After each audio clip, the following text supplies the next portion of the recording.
On continue avec le deuxième saut. Tunaendelea na muhuri ya pili. On voit comment Satan était venu dans sa trinité. Taona namna gani shetani alikuya mutatu yake. Parce que lui aussi a sa trinité. Kwani naye shetani eko na utatu yake.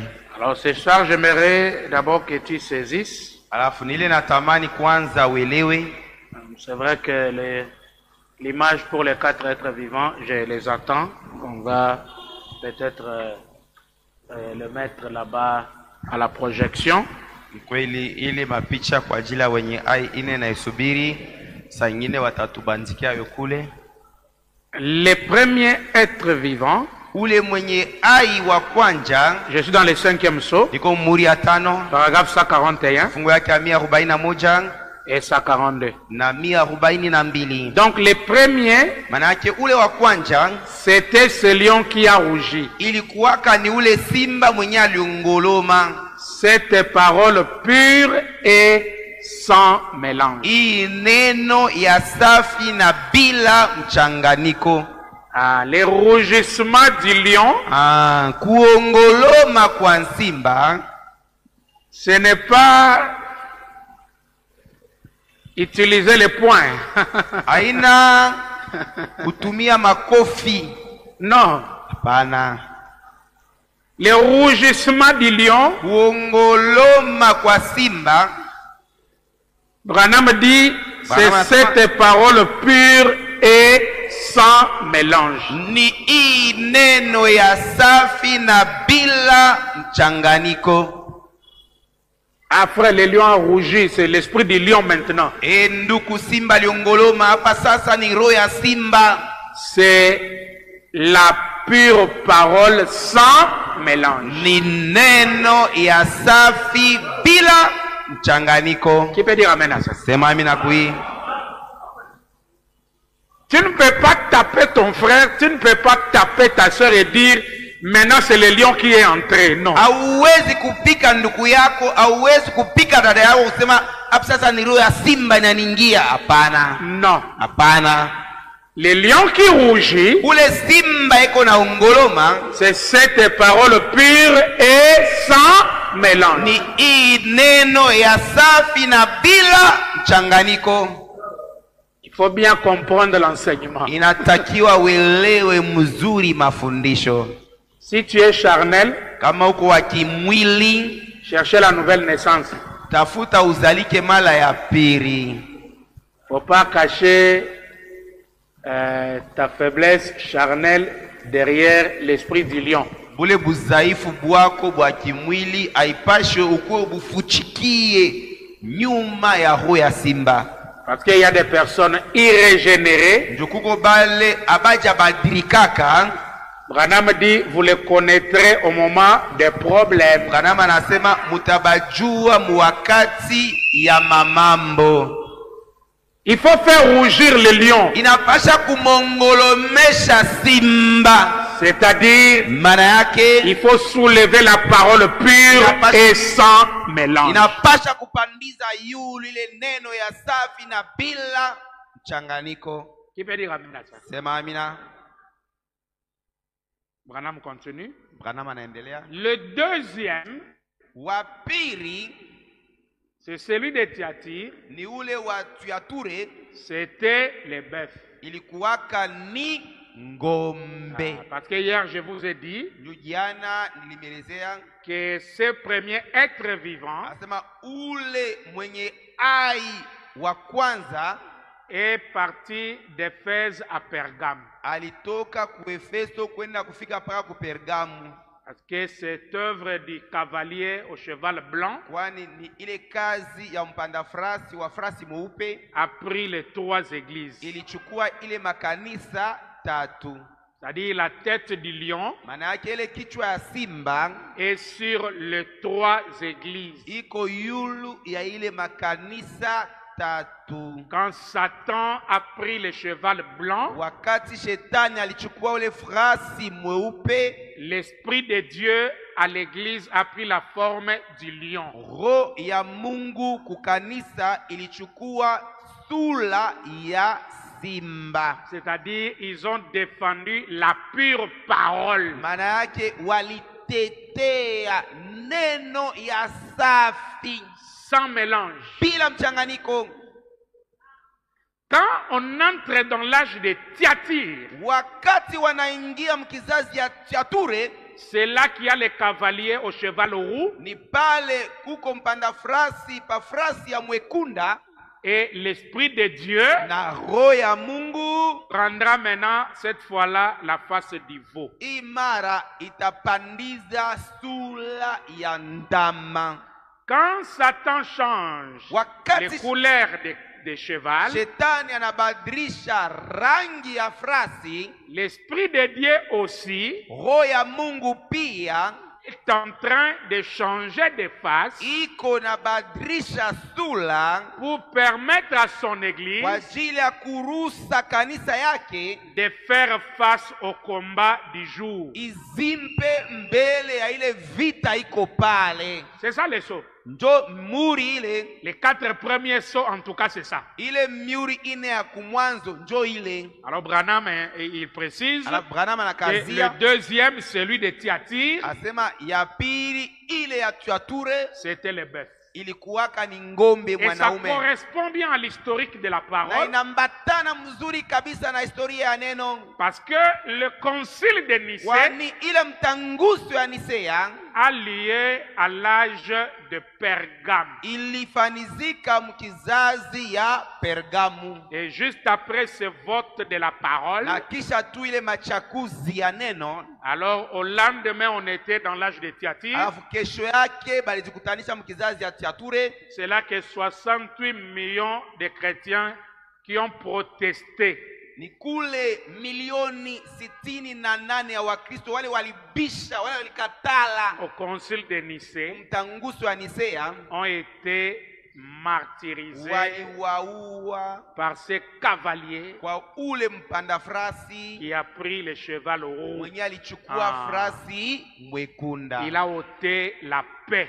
alitosha salama. Les gens ont commencé à s'entretuer. Watu wakaanza kuuana. Quelqu'un qui a la semence de Dieu ne peut pas tuer. Mutu ule kona mbeko ya Mungu awezi kuua.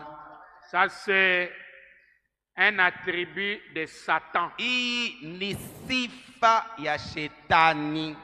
C'est pourquoi parfois on développe la sorcellerie Ni kwa maana jusqu'à appeler ça la marque de la bête ou la semence du serpent. wakati ngine wanapanua buloji hadi mkubuita chapa ya nyama wala mbeko ya nyoka. Celui qui est sorcier de semences, c'est difficile de se repentir. Ule eko na buloji bwa ndani wa kimbeko kabisa, biko nguvu afikie mkotobo.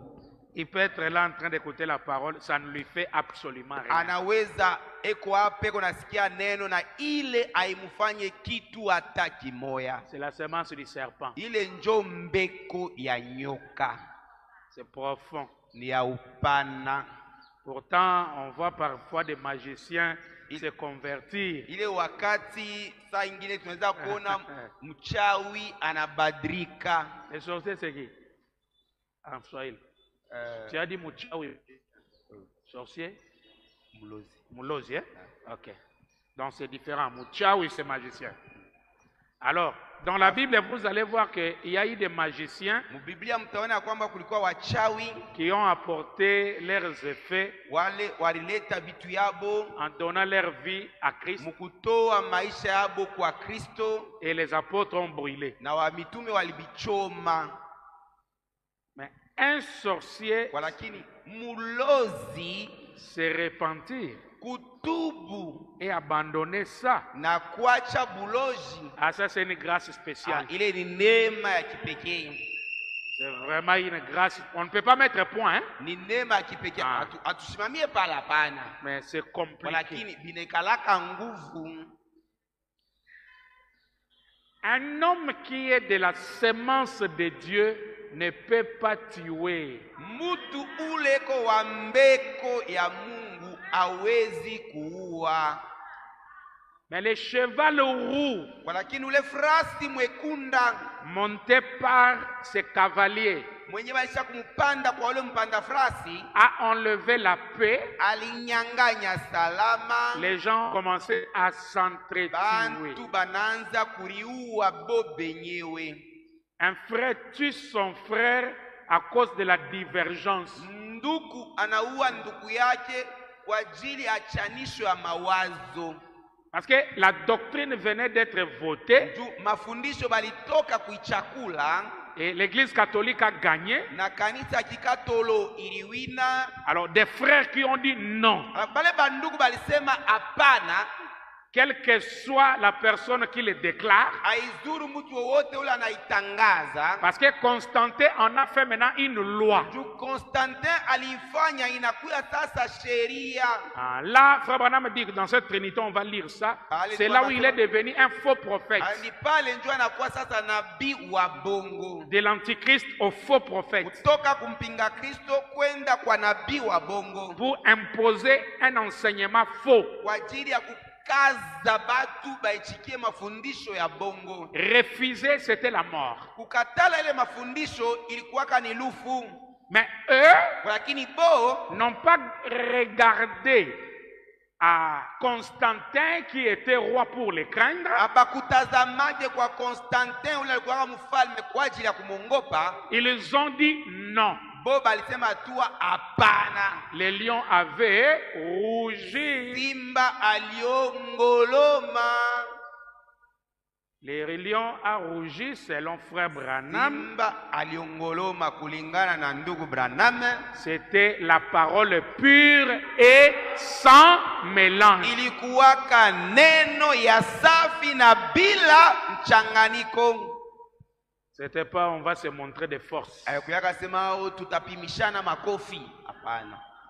On va se taper frère. Oh ndugu tutapononana. Non. Hapana. Tu es encore un païen. Uchingariki mupagano. Tu n'as jamais cru. Haujaaminiaka. Peut-être c'est un mouvement que tu suis. Saa ingine ni maandamano fulani leo kunafuata. Parce qu'il y a des gens qui sont au message comme un mouvement. Njugu batu bale kujumbe be kwako sa vile maandamano fulani. Mais le message doit habiter ton cœur. Lakini ujumbe napasha kuketi mumoyo yako.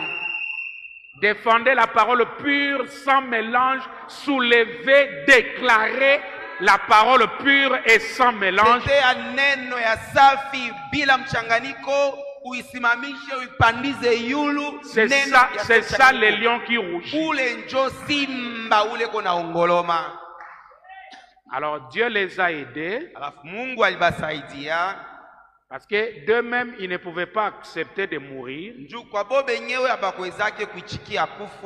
Dieu les a donné le veau dans leur cœur. Le Saint-Esprit a pris la forme du veau. Tu veux, on va te tuer, oui, tuer. Renier seulement cette doctrine, on te laisse. Katala tu ile mafundisho tunakuacha. Non. Amna. Moi je continue à garder. Mimi naendelea na kuchunga ile mafundisho. Tuwe moi. Kani kuniua. Mniue. Ils se sont sacrifiés. Barijitoleaka. Pas par leur propre force. Haiko kwa nguvu yabo bo benyewe. Mais le Saint-Esprit a pris la forme d'un animal de sacrifice. Walakini Roho Mtakatifu alichukua sura ya ule nyama wa matoleo. Qui peut dire amen? Sema amina. C'est comme ça qu'ils ont accepté. Alors Frère Branham, il souligne que c'était à Thyatire. Quand le cavalier prend le cheval roux, c'est à l'âge de Thyatire.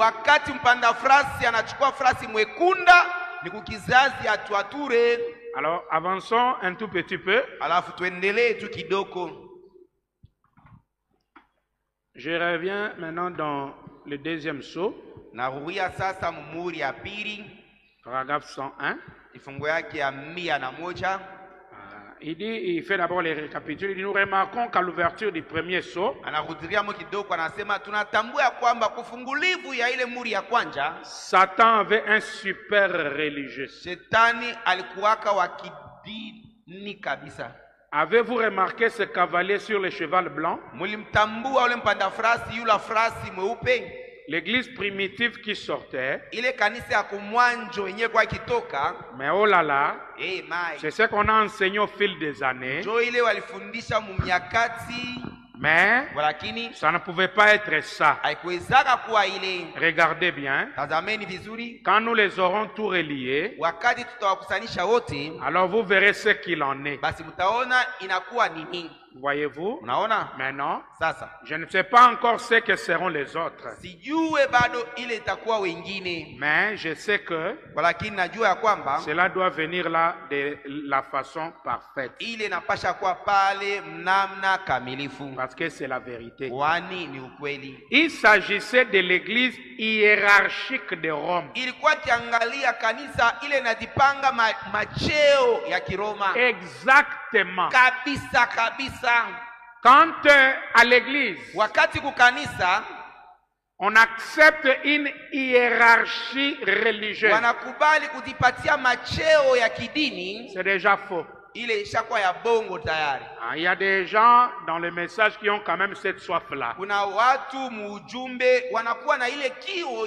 dit, bon, on ne peut pas seulement rester comme ça. On doit avoir quand même aussi des chefs. Des gens qui nous représentent. En cas de problème, ce n'est pas tout le monde qui partira. Il faut qu'il y ait un représentant. Une idée génial, mais contraire à la parole. La parole de Dieu, dans ce message, Abraham dit chaque église elle est souveraine. Il ajoute, il dit elle est indépendante. Il dit, elle peut avoir la communion avec les autres, mais elle marche d'elle-même, selon que le Saint-Esprit leur dirige. C'est pourquoi Frère Branham insiste, il dit, au-dessus du pasteur, c'est le Saint-Esprit seul.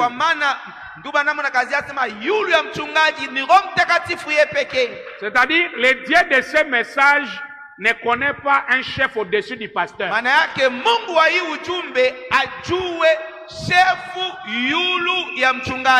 L'hiérarchie religieuse,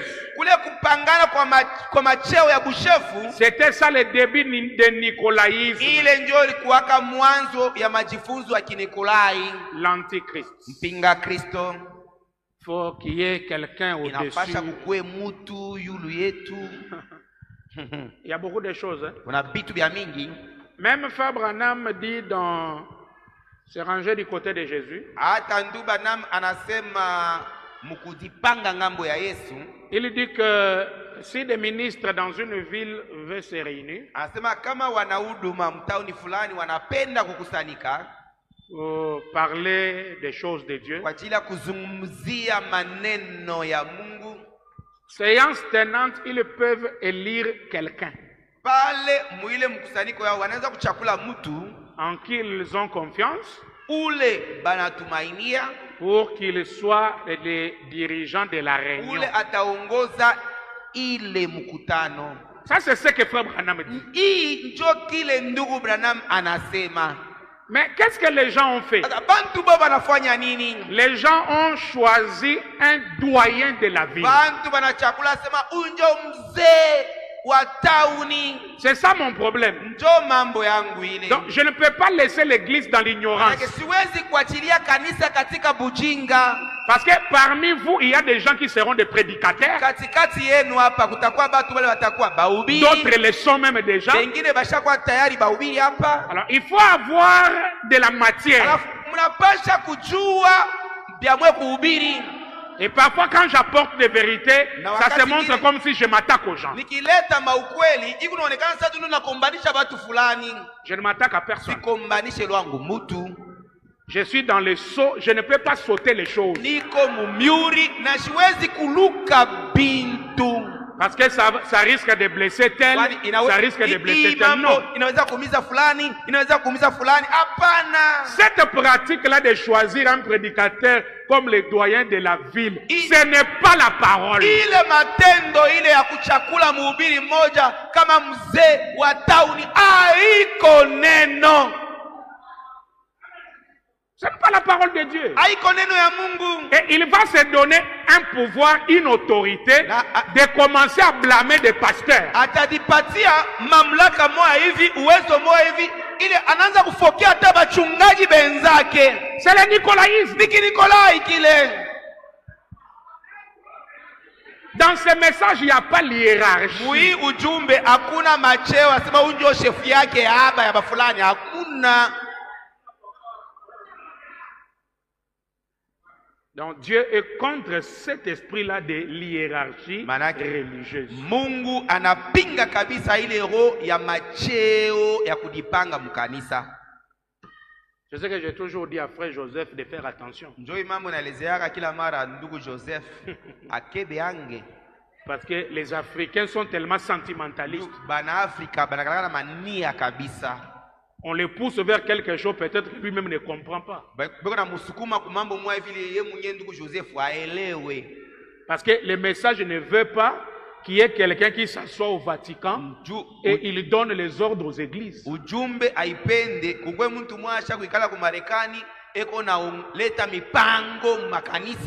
Si frère Branham a combattu l'homme qui s'est mis au Vatican, c'est nous dans le message qu'on va accepter quelqu'un s'asseoir aux États-Unis et il commence à donner les ordres dans le monde. Frère Joseph, c'est un enfant du prophète. Je l'apprécie, je l'aime. Il est sauvé. Mais cette pratique est anti-parole.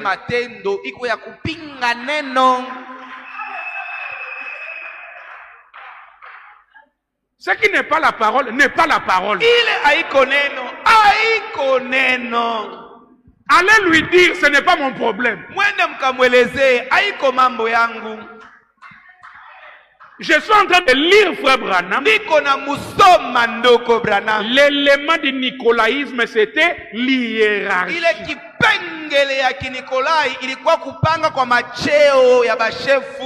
Il n'y a pas de hiérarchie dans ce message. Qu'un homme dise, voilà, dimanche que toute l'église du message suive la bande telle. Non.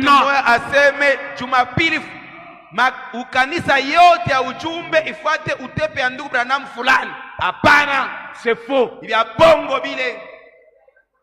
Parce qu'en ce moment-là, chaque église a un besoin particulier. Et frère Branham a prêché la nourriture spirituelle au temps convenant.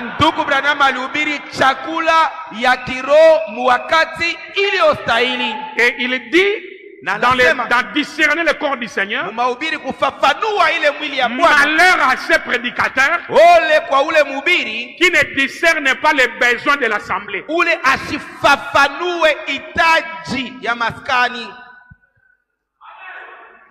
Et vous allez voir aussi des foutrons prédicateurs. Il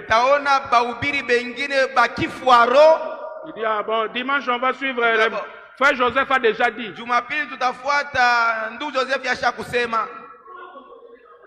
Mais à la fin, il prend quand même la dîme. Ah non. Il faut être sérieux. Prenez cette dîme envoyée à frère Joseph. Tu n'as pas le droit de les manger. Parce que le pasteur, c'est frère Joseph.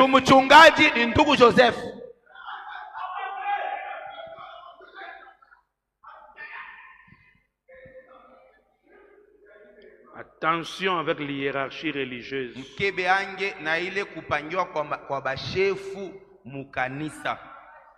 Dieu connaît les pasteurs, c'est tout.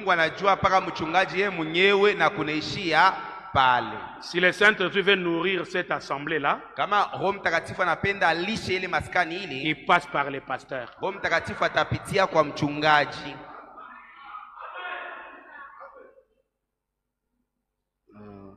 L'hiérarchie, exactement. Ile kupangiwa kabisa Et kwa ces macheo. gens qui pensent que les Juifs représentent l'Antichrist, ils sont certainement à 1 million de kilomètres de la ligne. Na wale watu wanazania kwamba Wayahudi ndio wanawakilisha mpinga Kristo, weko mbali kabisa na ukweli. L'Antichrist, Mpinga Kristo c'est un homme de nation. ni mutu wa mataifa. C'est un imitateur de la Ni vérité. mutu ule kunafuatirisha ukweli. Anti, c'est-à-dire contre.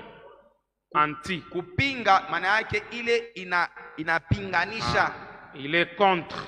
Yana anakatala. Or, ce grand surhomme, il est devenu un grand homme. Maana yake huyu anakuya mtu mkubwa. Et puis finalement, il a été mis sur un trône. Kisha kumwisho banamuikarisha pakiti ya enzi. On le considère comme un surhomme. Banaanza kumuona saa ni mtu anapitia bantu bengine. Et ça, c'est la chute. Na ile njo kuanguka. C'est vraiment la chute. Bia kweli njo kuanguka kule.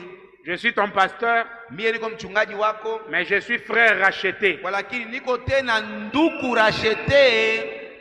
Hein?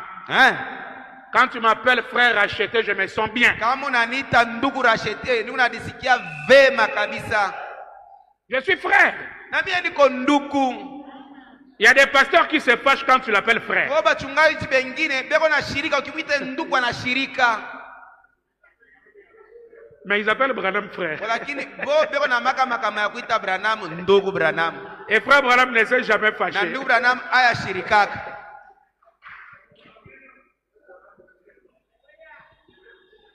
Un pasteur, c'est un homme. Mchungaji ni muntu. Si tu le considères comme un bien-aimé frère avec lequel vous serez au ciel, Kama unaanza kumuona sana ndugu yako mpendwa, ule siku moja mtakuwa naye mbinguni, tu n'auras pas peur de l'approcher quand tu remarques quelque chose qui ne marche pas. hautakuwa na boka ya kumkaribia kama unaona anafanya mambo mwa ili aiendeke. Mais tellement on a mis dans les gens que le pasteur c'est un surhomme. Lakini zaidi vile balieka ndani ya batu ase mchungaji ni mtu ule ko yulu ya batu bote. On ne peut pas l'approcher. Hawezi kumkaribia. On ne peut pas lui parler. Hawezi kumuelezea makosa yake. Branham a dit ça a créé des murmures. Kama sema ile iliumba manunguniko. Pourquoi il y a les murmures? Kwa nini kuko manunguniko? Parce que les gens ont peur. Ni kwani batu beko na boka. Mais si on n'a que la fraternité et le respect, Lakini kama muko tupaka na kinduku pia na heshima kati yenu, que c'est un homme de Dieu, je dois avoir une belle approche. ni mtumishi wa Mungu na pasha kumkaribia na heshima yote. Mais poser mon problème sans embâche. Lakini kumwelezea mambo yangu bila kurimbarimba. C'est comme ça que doit être l'église de Dieu vivant. Jo vile kanisa ya Mungu mzima inapasha kuya. Mais quand l'église a pris ses évêques, ses papes comme surhommes, Lakini wakati kanisa ichukua waskofu, wapadri kama mtu wa yulu kabisa, alors c'était la chute. ile ndio ilikuwa kuanguka. C'était la chute. Ndio ilikuwa kuanguka. Et dans Thessaloniciens, Paul dit Mwa Thessalonika Paulo konasema que cet homme viendrait. asema ule mtu atakuyaka. Et cet homme de Paul a regardé à travers les âges. Na huyu mtu wa Paulo alitazamaka kupitia bizazi. Il était prophète de Dieu. Alikuwaka nabii wa Mungu. Certainement. Hakika. Et j'aime les commentaires de frère Branham sur Paul. Na mimi napendaka mafasirio ya ndugu Branham pa Paulo. Il dit à part être apôtre, il était prophète. Asema mkutoshako vile alikuwaka mtume, alikuwaka tena nabii. Parce qu'il avait la parole de l'âge. Njoo alikuwaka na neno ya kizazi yake. Et il dit il était docteur de la parole. Asema Paulo alikuwaka mwalimu wa neno. Il savait décortiquer les écritures dans la profondeur. Alijuaka kupanua miandiko katika uketo. Même Pierre avait peur de lui. Hata Petro alikuwa anaongopaka Paulo. La profondeur qui sortait de la bouche de Paul. Upana ile kwa kitoka mkinywa ya Paulo. Les anciens ne lui arrivaient pas à la cheville. Wazee hawakuwa namufikia kusikino. connaissait la parole. alikuwa alishajua neno. Amen. Amina. Et le Saint Paul, Na mtakatifu Paulo dans son œil prophétique, ndani ya ile richo yake ya kinabii, il a vu comment ce monsieur vient au travers les âges. aliona namna gani huyu jamaa eko nakuya mnyakati ya bizazi. C'est pourquoi il dit, Kwa maana anasema l'Esprit dit expressément ile roho inasema kumakusudi que dans les derniers temps, asema mwakati ya mwisho les gens abandonneront la foi batu batakatala imani et ils s'attacheront à des séducteurs. na batambatana na watongozi. Vous savez ce que séduire veut dire? Munajua kutongoza maana yake nini? Un esprit séducteur dans l'église, Roho ya utongozi mkanisa c'est d'abord le clergé. kwanza ni askofu. Un esprit séducteur et ecclésiastique, Roho ya utongozi kisha ya kieklesia avec des œuvres de démons, na matendo ya mademona, l'hypocrisie unafiki dans l'église, mukanisa, emporté, waliobebwa na kisilani, enflé d'orgueil. wenye kujazwa na kiburi. Branham ouvre parenthèse, il dit la sagesse. Kana mafungula mlango pale anasema hekima. Vous voyez, Munaona habile et intelligent, wenye akili na wajanja, ayant l'apparence de la piété, wenye kuwa na hali ya utawa, juste se mettre à dire, eh bien, nous sommes des chrétiens, kuikala tu kusema basi tuko ba Kristo, nous devons aller à l'église. tunapasha kwenda kanisani. Ayant l'apparence de la piété, Wenye kuwa na hali ya utawa, mais kwa lakini reniant les révélations. mukukana maufunuo. Voilà les séducteurs. Tazama mtongozi. Ouais. Ndio. Une apparence pieuse, Hali ya utawa. habile dans les langages. Ils ont la Mchanja mumisemo. Madame explique dans l'exposé, ils ont la tournure des langages. Anasema banajua kunyonga lurimi, kubadilisha misemo. Et ils appellent ça sagesse. Na ile beko naita sema hekima. C'est la politique, Ni kisiasa ile. l'hypocrisie. Unafiki.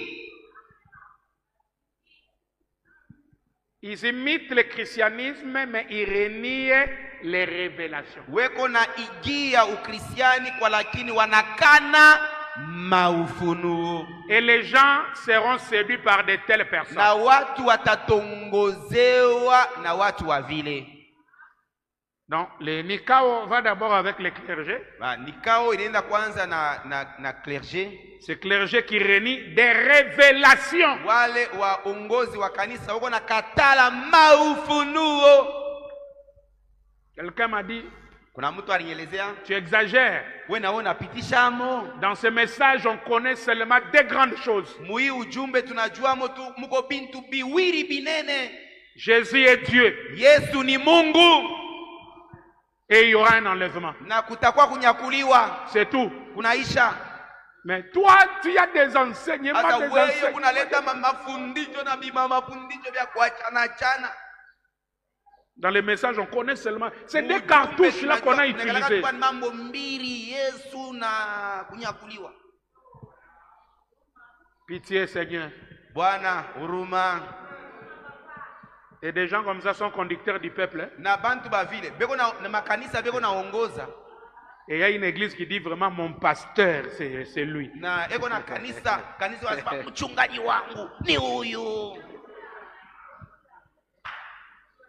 La pluie de l'arrière-saison est tombée. Mvula ya wakati ya mwisho ilinyesha. Les barrières sont saccagées. Les canards sont sortis Bambata balisha toka pour aller communier avec les autres. kwa ajili ya kwenda kushirika na wengine. Ouvrez l'oreille, écoutez. Fungula lishikio na ushikie. Moi, j'ai jamais eu peur de dire à mon église, écoutez tout le monde. Mie shikiaka boka kuelezea kanisa yangu. Shikia mubiri wowote na napenda umshikie. Pour apprécier ce que tu as. Nju ufurahie sasa kile wewe ushapata. Il faut arriver à ce que Pierre a dit à Jésus. inapasha ufikie kukile Petro alielezeaka Yesu. À qui irions-nous Kwa encore? nani tena tutaenda? Frère Branham dit cela signifie, Mwamasema ile maana yake, avant de te suivre, mbele ya shetu kufuate, on a écouté tel, tulimshikiaka fulani, on a écouté tel, tulimshikia fulani anahubiri, on a écouté tel, tulimshikia fulani anahubiri, on a écouté tel. tulimshikia fulani anahubiri. Tous ces grands enseignants-là, Bale balimu bote bakabambika bambi bale, nous les avons écoutés. turibashikia. Mais Kwa lakini la précision que toi tu donnes, hakikisho ile wona letaka, il n'y a personne d'autre. hakuna mtu mwingine.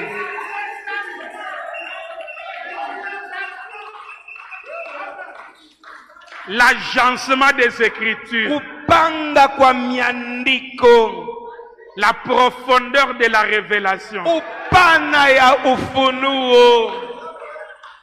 Un frère a dit, pasteur, Ndugu alisema mchungaji, dimanche je pensais qu'on va être rebaptisé au nom de Branham. Jumapili nilizania kwamba batakubatiza tena mjina ya La Branham. manière dont tu es allé avec le nom Namna leo anaanza kwenda na ile jina révélé dans le tonnerre. iliyofunuliwa mumiuri. Mais la précision de l'écriture que tu as donnée, Lakini hakikisho ya andiko niletaka Jumapili, il dit, je peux débattre avec les adorateurs de Branham, quel que soit leur niveau. naweza kubishana na waabudu wa Branham aizuru kipimo yabo. Frère Branham dit le nom de Jésus, Ndugu anasema ile jina ya Yesu de la Genèse, kutoka mwanzo en Apocalypse, kwenda kufika paka Ufunuo, même jusqu'au dos du livre. hata paka na kumkongo ya ile kitabu. Ah, ça c'est une clé. Hii ni fungulo.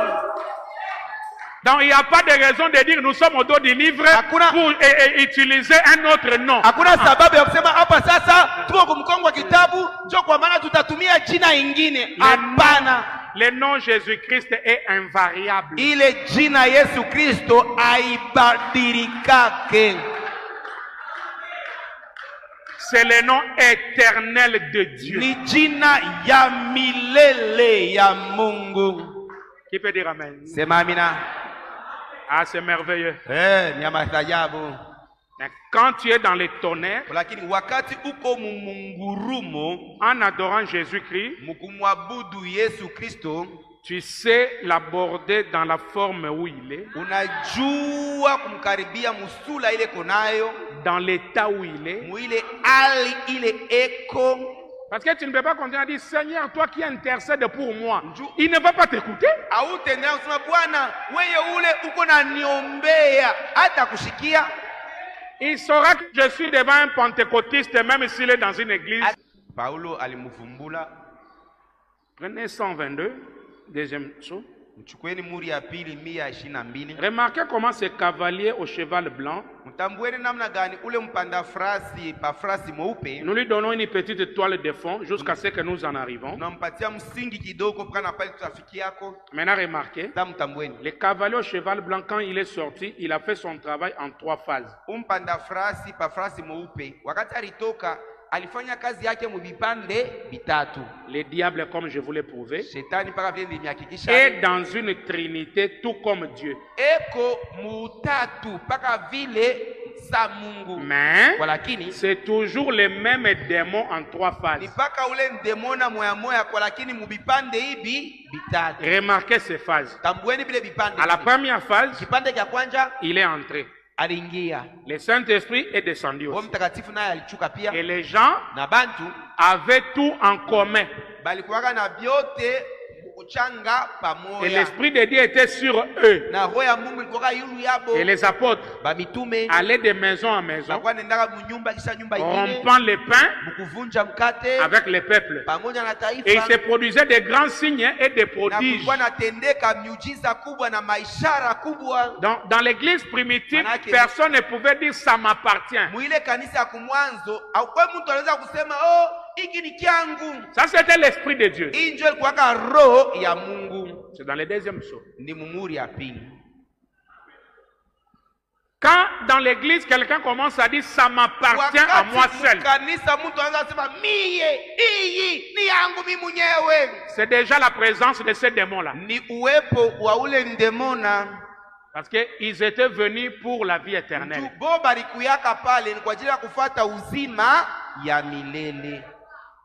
Ce n'était pas un gain sordide, un gain personnel.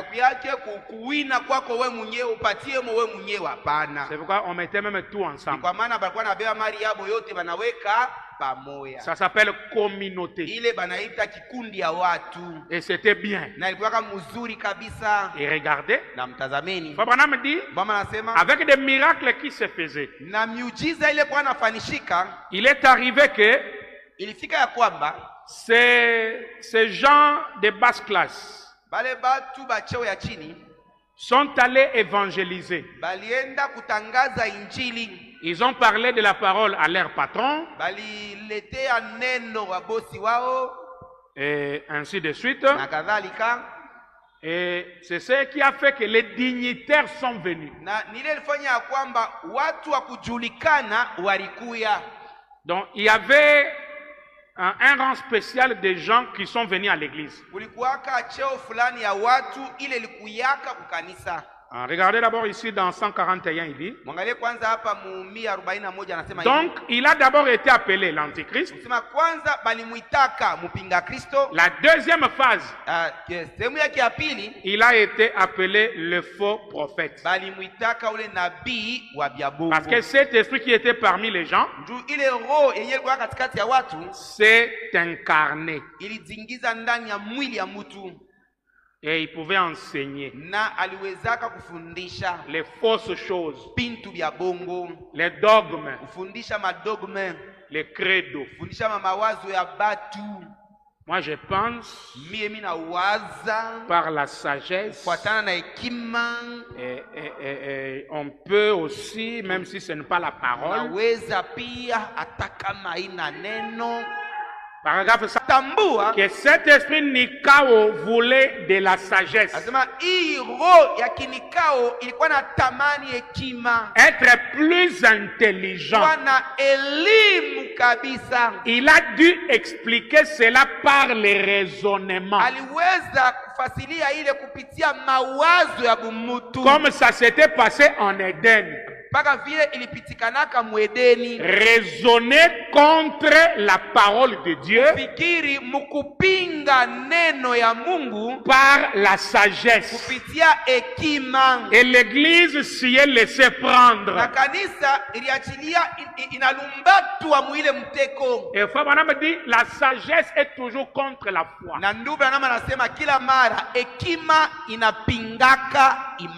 Ce message, Dieu a confondu les scientifiques. Le message a été apporté par un primérien pour prouver que c'était Dieu. C'est Dieu qui parlait à l'humanité au travers d'un prophète.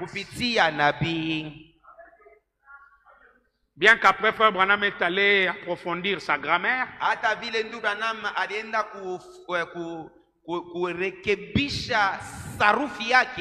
mais son niveau c'était un primaire.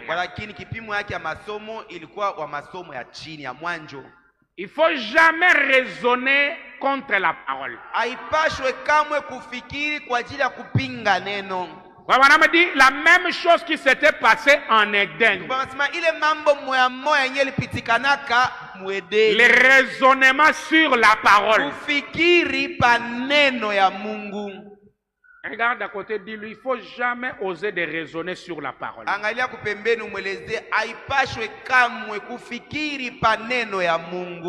Jamais, jamais, n'osez pas. Quand c'est la parole, on accepte. On dit Amen. Même si c'est contre ta volonté.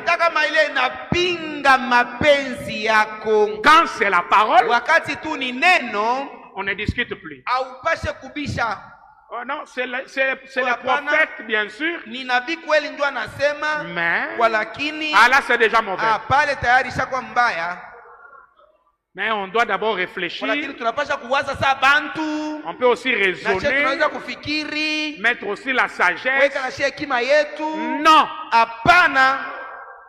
La sagesse du monde ne peut pas marcher avec la parole. Hekima ya dunia haiwezi kutembea pamoja na neno. Et ces gens ont pris la sagesse na wale watu walichukuaka hekima à la place de la parole. Pafuashi ya neno. C'est pourquoi Frère Branham est en train de les critiquer. Il dit ils sont docteurs en philosophie, docteurs en lettres, docteurs en ceci. Pour essayer de paraphraser des mots de Dieu. Dieu, on les croit par la révélation. Pas par les raisonnements. D'ailleurs, Dieu, quand il parle, même si on ne comprend pas, on dit Amen.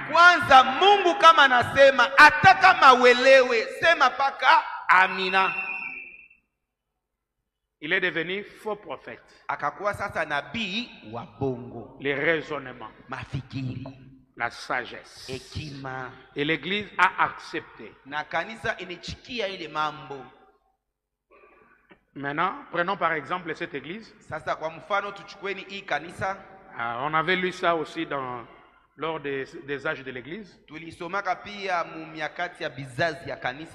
Il a montré le nikao chez les clergés. Maintenant, il veut montrer le nikao parmi les croyants.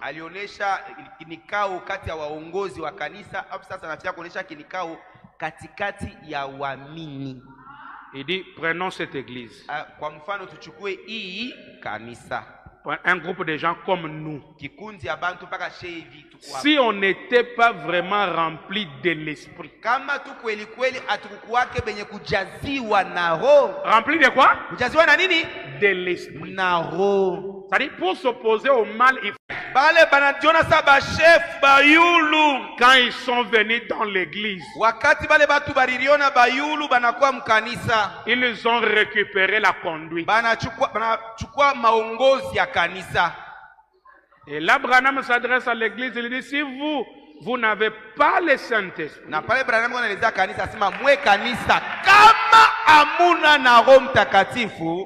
et que si l'homme derrière la chair n'a pas le Saint-Esprit, vous allez vous retrouver en train de commencer à faire les 4 volontés de ces dignitaires. Mapenzi ya wale watu wanapenda kuongoza kanisa. Seront en train de parler au comité.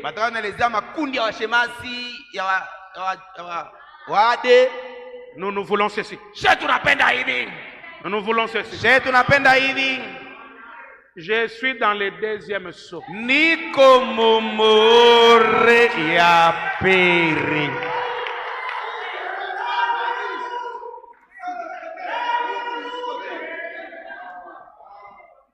Ça ne demande pas de boxe, ça demande le Saint-Esprit. Ailombe mangumi, inalombesha Roho Mtakatifu.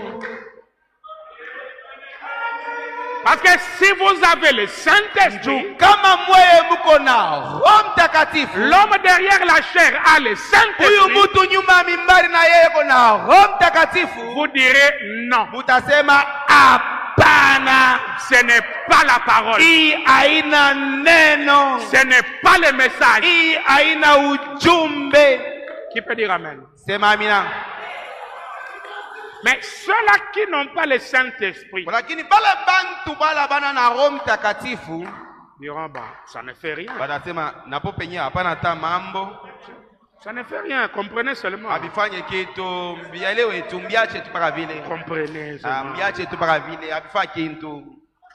Faisons seulement ce qu'il dit. C'est pas un problème. Est-ce que cela va nous empêcher d'adorer? Est-ce que cela va nous fermer le ciel? Non.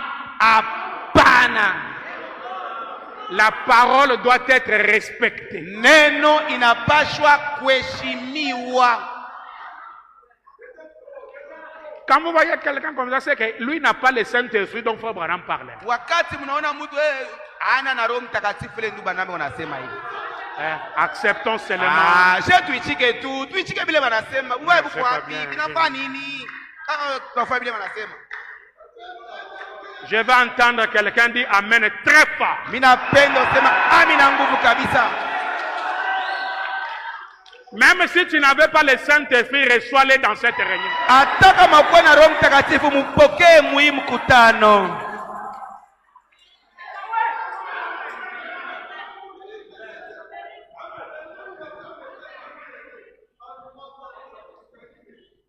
L'homme derrière la chair doit être invertébré. Maana yake huyu mtu nyuma mimbari anapaswa kuwa na mfupa ya kumshimamisha bwima. Dans le langage mondain, un têtu. Mumusemeo ya kidunia anapaswa kuwa na kichwa nguvu.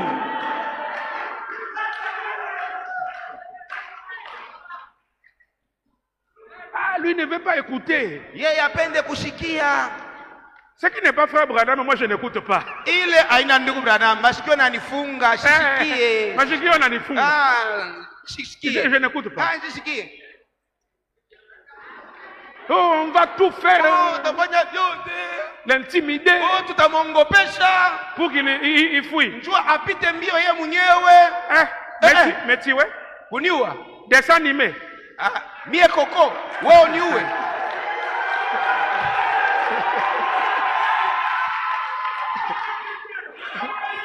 Je ne meurs pas. Sitakufua.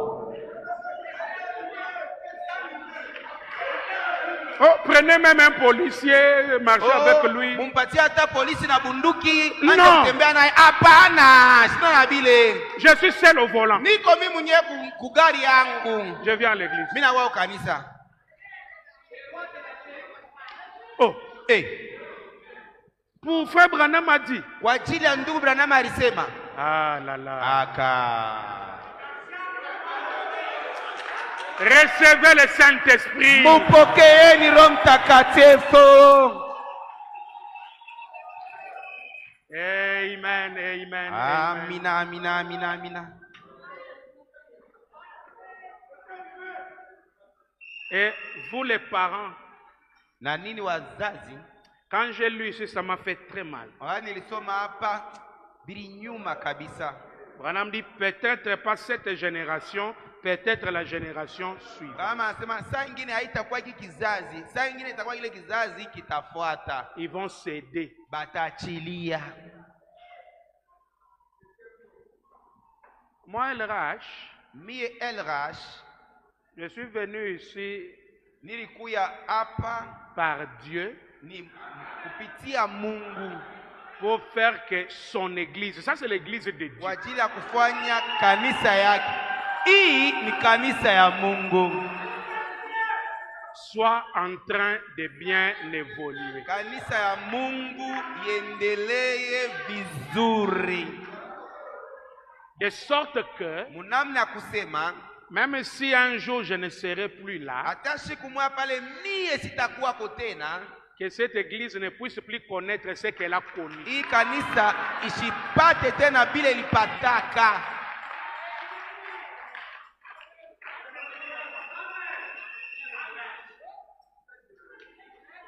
Faire de l'église de Dieu une vraie institution spirituelle. Kufanya kanisa ya Mungu nyumba kabisa ya kiroho. Comme l'ont dit, les hommes passent. Paka vile banasemaka bantu banapitaka, les institutions lakini makazi na bakiaka. C'est une asbel. Hii kanisa ni asbel. Elle ne sera jamais une fondation. Haitakuyaka hata siku moja fondation. C'est une asbel, l'église du Dieu. Ni asbel, kanisa ya Mungu muzima. LRH peut passer. LRH siku moja anaweza pita. Un autre pasteur qui va venir, mchungaji mwingine ule atakuya, qu'il n'ait pas de difficultés, njoo asipate magumu, il continue. anaendelea. Si lui il passe, Kama yeye anapita, l'autre va mwingine continuer. anakuya anaendelesha. C'est ça le programme de Njoo Dieu. mapo ya Mungu vile nekalaka.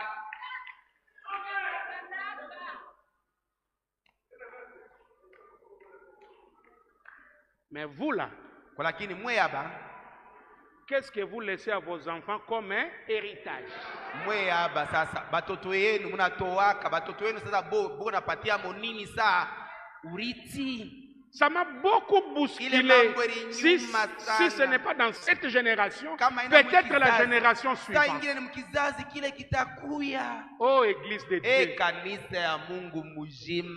Est-ce que tu as le temps de parler à tes enfants du message comme il faut? La position que toi tu prends aujourd'hui par rapport à l'Église, par rapport à la parole, c'est ça que tu vas laisser à tes enfants? Ngambo ile nasimamia leo mkulingana na kanisa, mkulingana na neno, njoo ile utachia batoto yako. C'est vraiment ça? Kweli kweli njoo ile utabachia. Frère Branham dit, Ndugu Branham anasema, cette église nous la construisons pour que demain, quand nous ne serons plus là, que nos enfants ne soient pas en train de déambuler. Hii kanisa tuko na ijenga munamna ya kusema kesho wakati chatu takuyako batoto yetu bashikuye beko na waya. Je vous dis, niko na mielezea que le message de Frère Branham c'est une vision céleste. Ujumbe ya ndugu Branham ni ono ya kimbinguni. Ce n'est pas une vision matérielle ou familiale ou quoi, non. Les ciels. Maintenant, les enfants que vous allez laisser. Parce que cette génération va passer. Et les enfants là qui sont à l'école de dimanche, qui grandissent, qui peut-être seront des pasteurs, des diacres de demain. Qu'est-ce que vous laissez dans leur cœur par rapport à l'église, par rapport au message? Parce qu'il y a déjà un danger dans la prophétie. Si ce n'est pas cette génération, peut-être la génération suivante.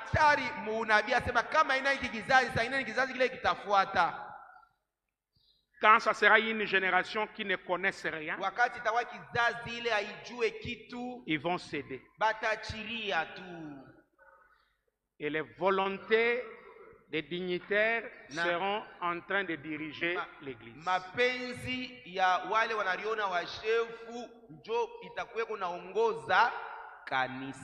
Quand Branham prêchait, il disait,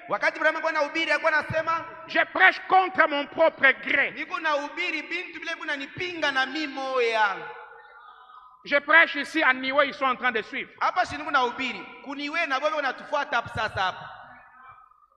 Où j'ai acheté la parcelle tout seul. Et l'église a fait ce qu'il a fait. Ça n'appartient ni à Adam ni à Méda.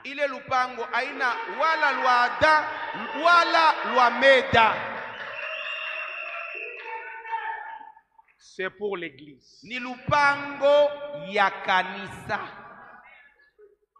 Je pourrais partir. L'église pourra choisir un autre pasteur. Ma famille n'aura pas des injonctions. Ils doivent rester des croyants comme tous les autres.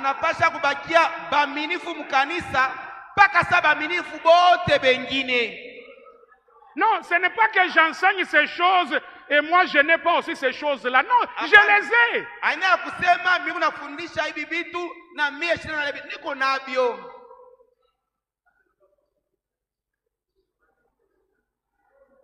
J'ai prêché ce message depuis l'âge de 12 ans. Jusqu'à l'âge où je suis maintenant. Des églises. makanisa na makanisa na makanisa. Ça peut arriver même à 100. Inaweza kufika hata 100 nafikiri. Mais chaque église est autonome. Lakini kila kanisa iko na diongoza yo yenyewe. Chaque église est indépendante. Kila kanisa iko na uhuru yake yo yenyewe. Et l'église c'est l'œuvre du Seigneur. Na kanisa ni kazi ya Bwana. C'est l'œuvre du Seigneur. Ni kazi ya Bwana. Mais quand les dignitaires sont entrés, wakati wale bakupenda kuongoza wanafika, ils ont changé les choses. Banabadilisha bintu. Et ceux qui n'ont pas le Saint-Esprit, faisons seulement. Na bala wana na Roho Mtakatifu tufuate mpaka kile banasema. Ce n'est pas un problème. Haina hata mambo. Ça ne nous ferme pas les cieux. Haitufungie milango ya mbingu. Le Saint-Esprit, Roho Mtakatifu, il défend la parole. Inasemeleaka neno. Et j'insiste, la première citation, le lion rougit, c'est la parole pure et sans mélange. Lorsque Moïse, son corps était là, Lucifer et Michaël disputaient. Wakati Musa mwili yake ilikuwaka pale, Mika na Ibilisi balikuwa nafia ile mwili. La Bible dit, Biblia inasema plutôt Lucifer pour décourager Michaël. Ibilisi kwa ajili ya kumpoteza moyo Mika, il donnait des insultes, alikuwa na mtusi Mika, des choses charnelles. Bitu ya kimwili ya kinyama. Michaël ne l'a pas suivi dans les charnels. Mika akumfuate mwile bitu yake ya kinyama. Michaël répondait seulement que le Seigneur te réprime. Mika alikuwa anasema Bwana akwekemee. Qui peut dire amen? Sema amina. Quand vous défendez la parole, ne tombez pas dans les charnels. Wakati muko na tetea neno, mushanguke mubitu ya kimwili ya kinyama. Garde bien ta position de la parole. Chunga mzuri msimamo yako ya neno. Quand quelqu'un t'insulte ou fait des choses charnelles, wakati mtu anakutusi anafanya vitu ya kinyama, dis seulement que Dieu te pardonne. Mwelezee tu Mungu akusamee. Mais ce que je te dis, lakini mambo nakuelezea, voici ce que dit le message. Angalia kile ujumbe inasema. Laisse-moi finir ça, on va partir. Acha nimalize hii alafu tutaenda.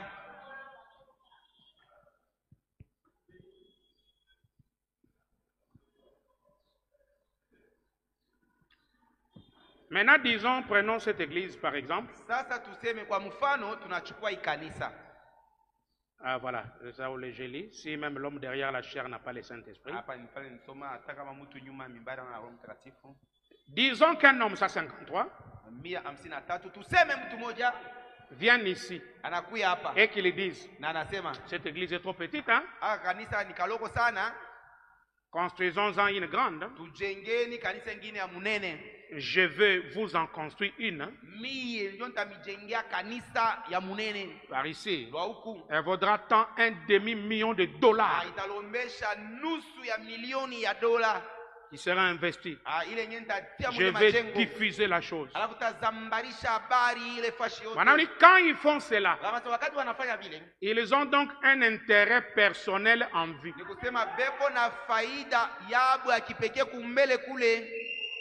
9 fois sur 10.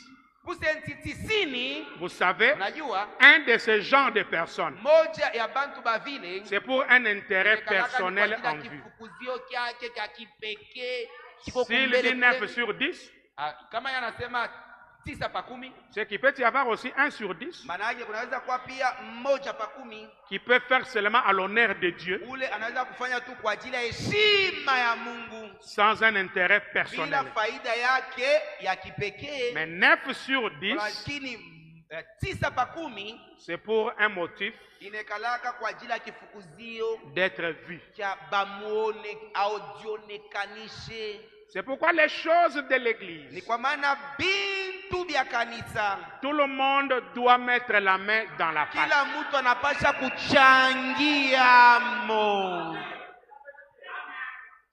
Même si tel a donné autant, tel a donné autant, on doit le mélanger avec les 10 francs de la veuve, na ile 10 francs ya mjane du ule, petit étudiant. ya mwanafunzi ule. Et quand on met Na wakati ensemble, yote tunachanga pamoja, ça devient l'église. inakuwa sasa kanisa. Amen. Amina.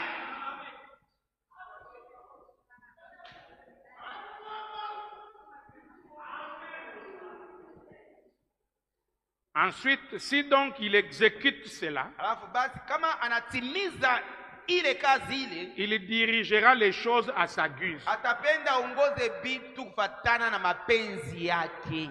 Vous n'avez rien à dire. Amuna na kia kusema. Parce que Njuu les frères machin chouettes là derrière, nduku machin chouette kule kumwisho, c'est lui qui a financé cette ni église. yeye ndio alileta makuta kujenga hii kanisa.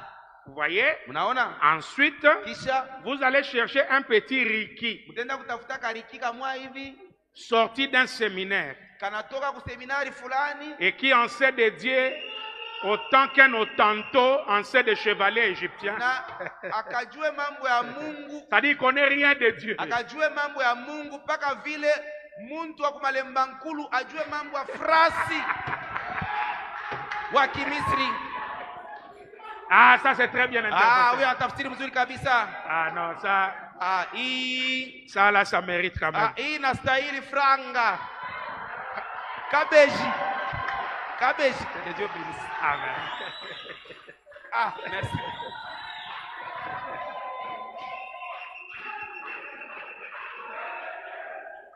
Il connaît absolument rien. Ajue kitu hata kimoya. Il va se présenter là Atasimama pale et il va faire les 4 volontés de cet homme-là. na atafanya mapenzi yote ya ule mutu ule. Parce que Kwani ce dernier lui achète toujours une voiture neuve huyu mutu anamuzia kila mara gari mupya pour lui permettre de se kwa promener. ajili ya kumuruhusa atembee. Il lui achète ceci Anamnunua bifulani et cela. na bifulani. Et c'est exactement comme ça que la chose a commencé. Na njo kabisa kabisa vile ile mambo ilianza. C'est juste. Ni kweli. 155. 155. Cependant, Walakini basi vous voyez, unaona si les gens, kama watu, les conseils d'administration, kundi ya wadhamini, les diacres washemasi et tout na bengine commencent à admettre cela, kama tu banaanza kuichikia ile bien vite, mbio kwepesi, les pasteurs devra soit accepter cela, mchungaji wala anapasha na yeye kuichikia ile, soit wala s'en aller. atatoka anenda. C'est tout. Kunaisha. Vous voyez, Unaona? ce sont les fidèles qui auront voté cela. Ni baaminifu ndio batakuwa balichakula ile mambo. Très bien. Mzuri kabisa. L'entrée des dignitaires. Kuingia kwa wale watu wa kutawala. Mais Dieu soit loué. Walakini Mungu asifiwe. Parce que fellowship n'a pas un riki. Njoo fellowship kumimbari kwake hakuna riki mwa hivi. Qui ne connaît rien du chevalier égyptien. Ula jue kitu kuhusu frasi wa Kimisri. Qui ne connaît rien de Dieu. Ule ajue kitu kuhusu Mungu. LRH dira oui à la parole. LRH atasema paka ndio kuneno. Ce qui n'est pas la parole. Ile haiko neno. Appelez-moi têtu. Unite kakichwa nguvu. Appelez-moi tous les noms. Unite akashiki yake akana heshima. Le Saint-Esprit qui est en moi Roho Mtakatifu ile ndani yangu ne dira amen qu'à la parole. itasema amina paka kuneno. Et si vous avez le Na Saint-Esprit, kama wewe uko na Roho Mtakatifu, vous ne voterez pas les choses comme ça. amuta chakula bitu bya hivi, amuta bichikia. Voilà comment il a fait sa chevauchée Angalia vile alipanda pa frasi wake au cheval roux toka kufrasi mekunda pour commencer à tuer, jua kwanza kuua, à ôter la paix. kutosha salama. Mais Dieu soit loué. Walakini Mungu asifiwe. Le 7e sceau Muri ya 7 apporte une paix que rien ne peut enlever. Inaleta salama ile kitu hata kimoja kiwezi kunyang'anya. Dors tranquillement. Lala salama. Ne craignez rien. Usiongope kitu. Défendez la parole. Tetea neno. Que Dieu vous bénisse. Mungu akubariki.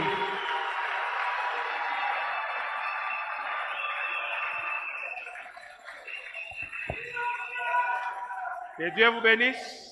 Mungu amibariki. Merci pour votre communion. Aksanti kwa ajili ya ushirika yenu. Nous sommes heureux de vous recevoir parmi nous. Merci beaucoup. Asante sana.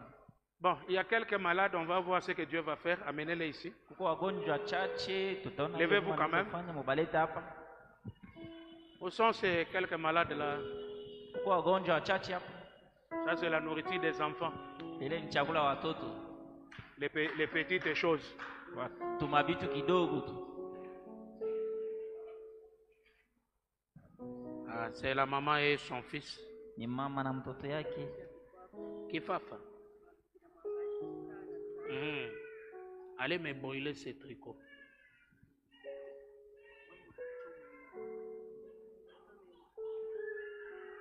Je vais te donner l'argent, tu vas lui acheter une autre. Rentre avec lui aujourd'hui, brûle-moi ces tricots. Seigneur Jésus, l'épilepsie n'est qu'un démon. Au nom puissant de Jésus-Christ, avec l'onction des sceaux, je réclame la guérison de cet enfant. Qu'il soit complètement délivré, complètement guéri, au nom puissant de Jésus-Christ. Amen. Hier, le Seigneur a fait quelques petits miracles ici. Jana Bwana alifanya miujiza mwa kidogo hapa. Ah. Combien on a prié pour eux hier ici? Bangapi tuliombea jana hapa? Le Seigneur a fait quelques miracles hier, voilà. Bwana alifanya miujiza chache hapa.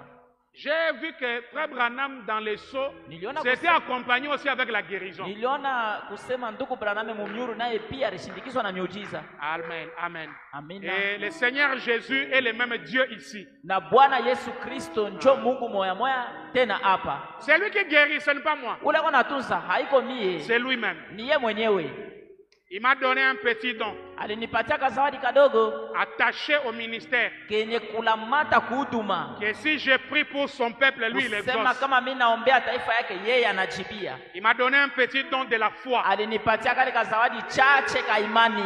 Et quand je prie, je sais que c'est accompli. Na kama naomba najua kusema inatimilika. Maman, c'est quoi? Mama ni nini? Mikono, migulu, attention. Mikono, migulu inafanya je? Ma douleur. Ah, je vois. Ok. Qu'une maman vienne m'aider, une maman de la foi pour toucher les pieds pendant que je toucherai les mains. Une maman de la foi. Mama wa imani.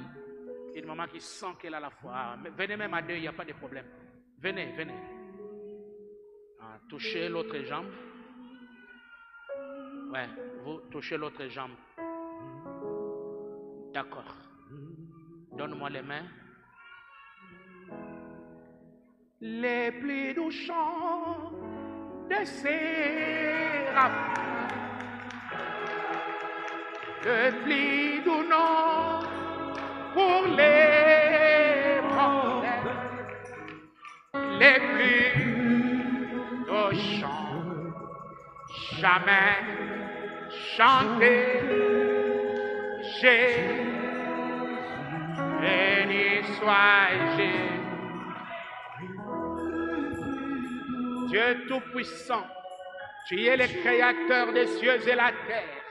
Maintenant, je prie pour les membres inférieurs et supérieurs de notre maman ici présente. Je chasse toutes les douleurs. Je les déloge de son corps. Immédiatement, Satan quitte ce corps avec des douleurs battant au nom puissant de Jésus. Au nom puissant de Jésus. Au nom puissant de Jésus. Seigneur, guéris-la. Et que le problème de tension se normalise. Au nom puissant de Jésus. Amen. Soyez guéris au nom de Jésus. Que toutes ces douleurs puissent disparaître.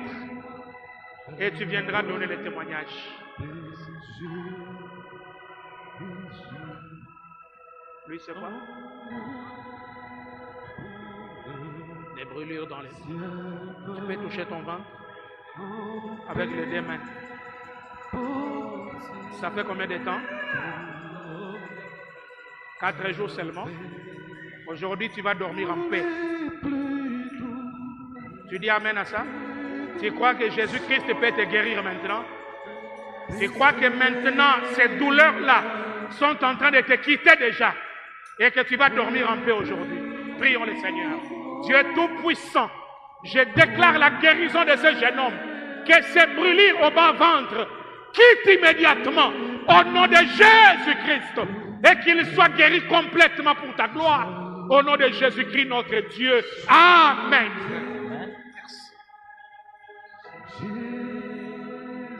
Béni soit Jésus, oh son nom d'ici, mais faux et peur, pas autre nom, mais Jésus. Oh ma,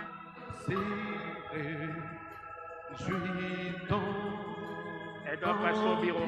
Elle a des choses à arranger. C'est précieux nom de Jésus.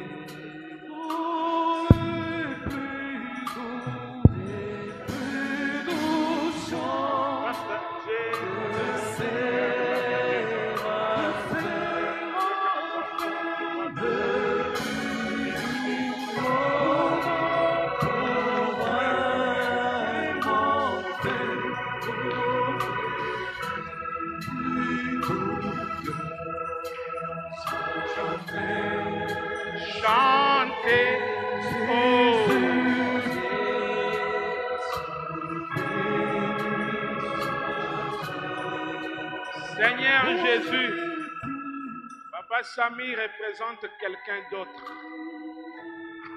qui est devenu presque fou à cause de l'alcool. Laisse que cette prière soit orientée vers là où il est en ce moment. Qu'il sente quelque chose le toucher. Seigneur, Frère Branham nous a parlé de Rosella Grisley, qui était devenue une alcoolique anonyme. Mais tu avais délivré Rosella. Tu es le même Dieu ici ce soir. Sois le même Dieu pour Papa Samy. Et que la prière suive ce garçon où il est. Et qu'il soit complètement délivré, guéri au nom puissant de Jésus-Christ. Au nom puissant de Jésus-Christ. Au nom puissant de Jésus-Christ.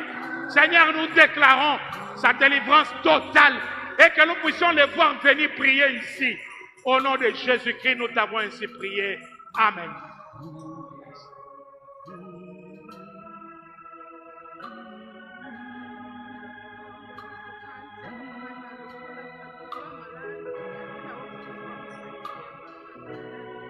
C'est qui? Ton père? Il est sur place?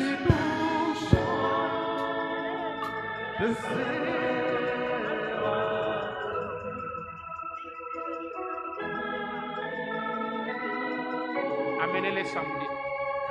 Mettez-les dans un transport, amenez-les.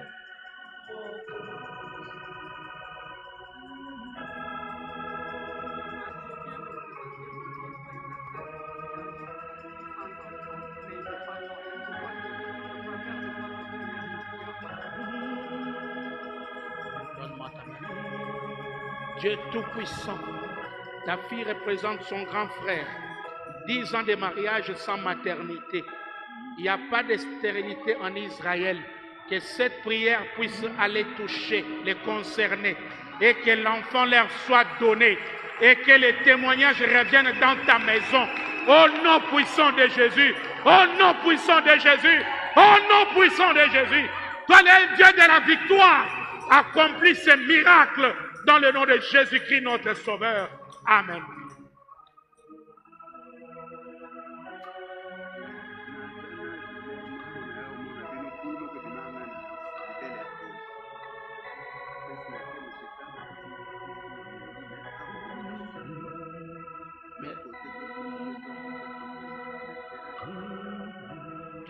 toucher l'endroit.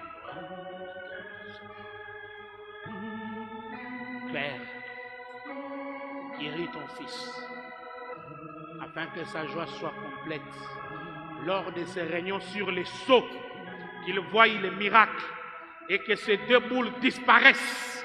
Oh Seigneur, je me rappelle une fois, j'ai prêché à l'Is des pasteurs Olifoko ici. On a amené une femme qui avait aussi les seins avec une boule. Je t'avais demandé de la faire disparaître et tu l'avais fait. Maintenant, fais de même pour ton fils ici présent. Au nom puissant de Jésus, au nom puissant de Jésus, au nom puissant de Jésus, accorde la délivrance totale, maintenant même, dans le nom de Jésus-Christ, notre Sauveur. Amen.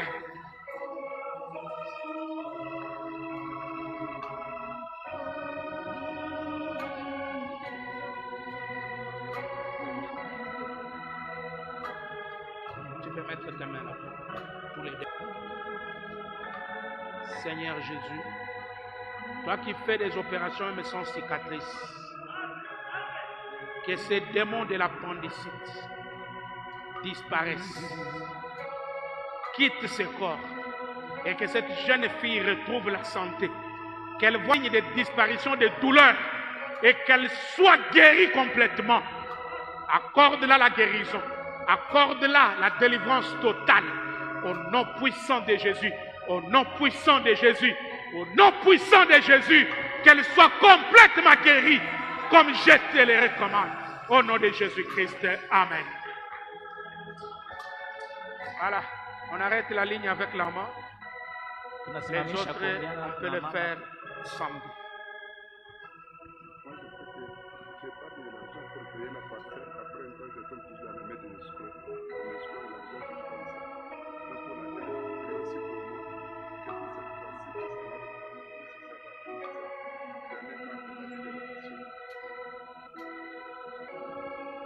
Donne-moi tes mains. Seigneur, ton fils, ce n'est pas la maladie. Lui, il cherche à sortir de la vie des locataires. Il veut acheter sa parcelle. Je tiens ces mains qui travaillent. J'enlève la sécheresse. Au nom puissant de Jésus-Christ, laisse que les moyens soient tombés dans sa main et qu'il s'achète la parcelle. Il viendra témoigner devant cette assemblée que toi tu es le Dieu vivant. En vertu de l'ouverture des sceaux, je déclare qu'il puisse avoir la victoire dans sa requête. Au nom puissant de Jésus, au nom puissant de Jésus, au nom puissant de Jésus. Amen.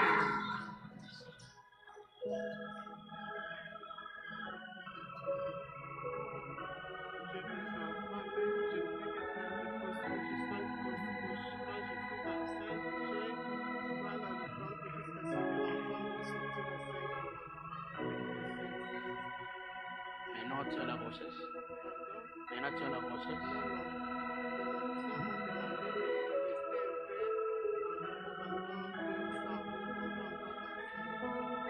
D'accord. Quand le moment va venir, tu viendras encore me voir.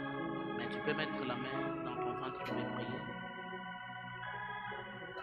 Dieu Tout-Puissant, tu connais la requête de ta fille. Au nom puissant de Jésus. Au nom puissant de Jésus. Au nom puissant de Jésus. Rétablis la chose, Père. Et que les diables soient confus. Et que ta fille revienne ici avec les témoignages.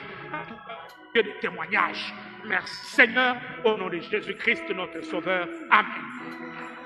Acclamons le Seigneur très fort. Avec nos mains levées. Amen.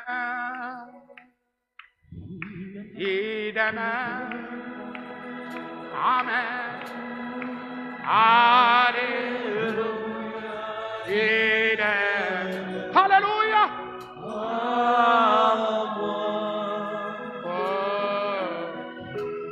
Marchant sur le droit chemin, j'ai la joie des jours, le consolateur de Dieu.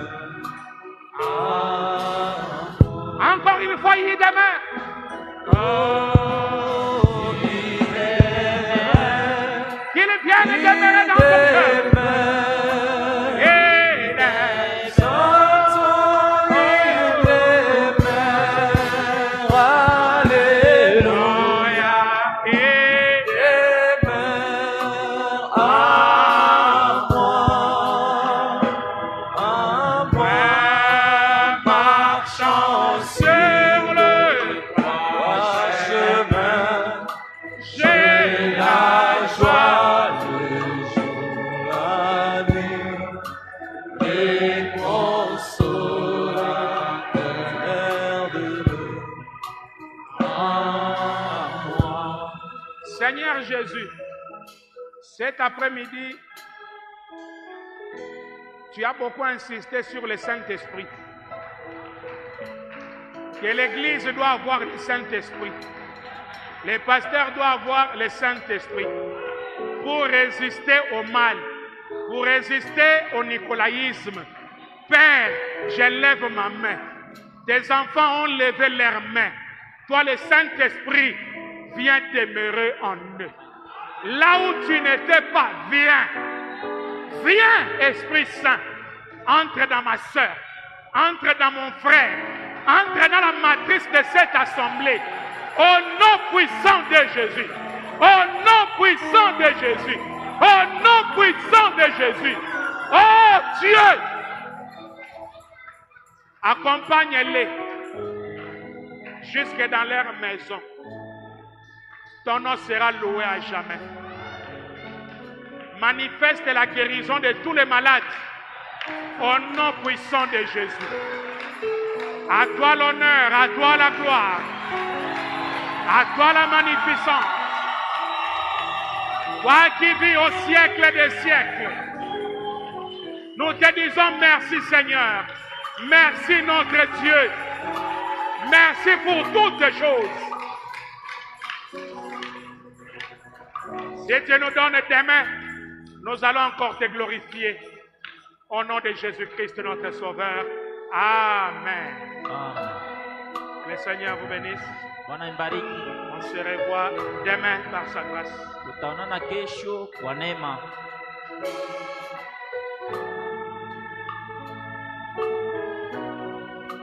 Acclamez pour le Seigneur Jésus. Tupigie Bwana Yesu mikono. Oui, nous avons pour remercier. Tuna shukurani moyo.